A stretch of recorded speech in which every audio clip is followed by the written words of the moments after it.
নিজস্ব কোনো মতামত বা চিন্তা আমরা হচ্ছিল এই জায়গাগুলোতে প্রতিফলন ঘটেনি। সে একইভাবে রবীন্দ্র বিশ্ববিদ্যালয়ের চলনবিলের সে একই কায়দায় একই প্রক্রিয়ায় আগের বারে এই অনুমতিটা তারা নিয়েছে।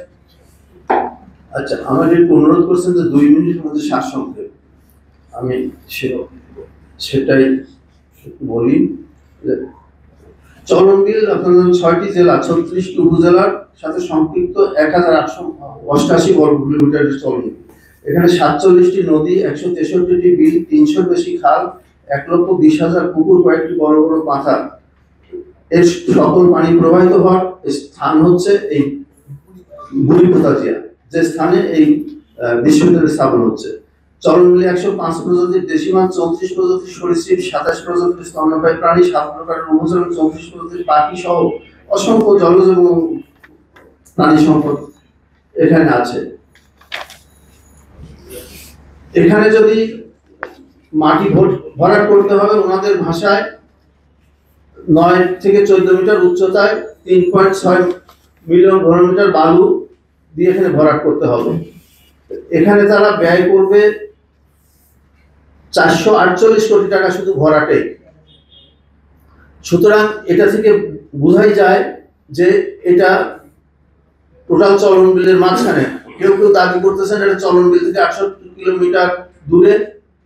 আমি যারা ওই চলন বিলের ঐতিহাসিক ভাবে গ্রন্থ লিখেছেন তাদের আমি উদ্ধৃতি দিয়ে এখানে আমি দেখানোর চেষ্টা করেছি যে এই সাদাতপুর উপজেলার যেটা হচ্ছে এটা চলন বিলের অংশ, এবং চলন বিলের অংশ এইটা একটা বড় কথা।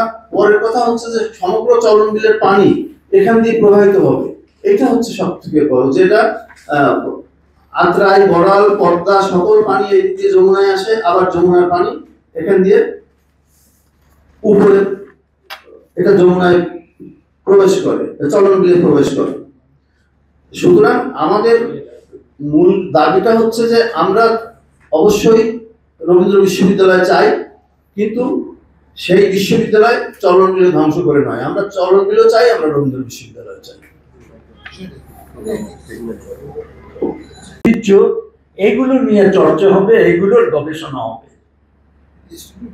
সেখানে তার সাথে যেটুক রবীন্দ্রনাথ যে বিজ্ঞানের, উনি কিন্তু তার অনেক বিজ্ঞানের উপরে লেখা আছে, সেগুলো নিয়েও আমরা করতে পারি। বিজ্ঞানের একটা ফ্যাকাল্টি আমরা বা রিসার্চ সেন্টার করতেও পারি, কিন্তু দুনিয়ার সমস্ত ফ্যাকাল্টি করে ওখানে একটা বিরাট কমপ্লেক্স করতে হবে, এটা আমরা মনে করি না। অতএব এটা প্ল্যানিংটা ঠিক করতে হবে, এবং রবীন্দ্রনাথ যেখানে থাকতেন, যেখানে কাচারি বাড়ি করতেন, সেটাকে কেন্দ্র করে তার আশেপাশে এটা করা হোক, এটা আমাদের দাবি। এবং চলন বিলকে অচল করা যাবে না, সেটাকে উন্মুক্ত রাখতে হবে।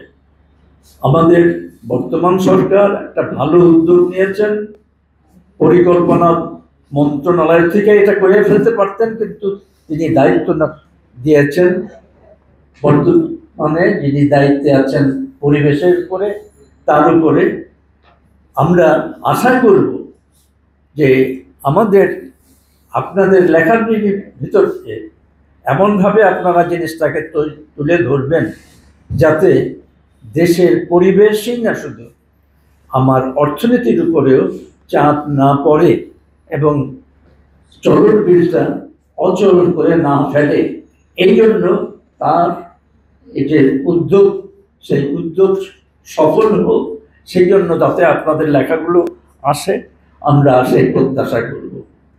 আমরা চাই যে রবীন্দ্র বিশ্ববিদ্যালয় হোক, তার যে ফিলসফি ছিল, তার যে আদর্শ ছিল, তাকে ধরে, তাকে কেন্দ্র করে তার যেখানে আচরণ ছিল, যেখানে বিচরণ ছিল, সেই জায়গাটায় এটাকে করা হোক।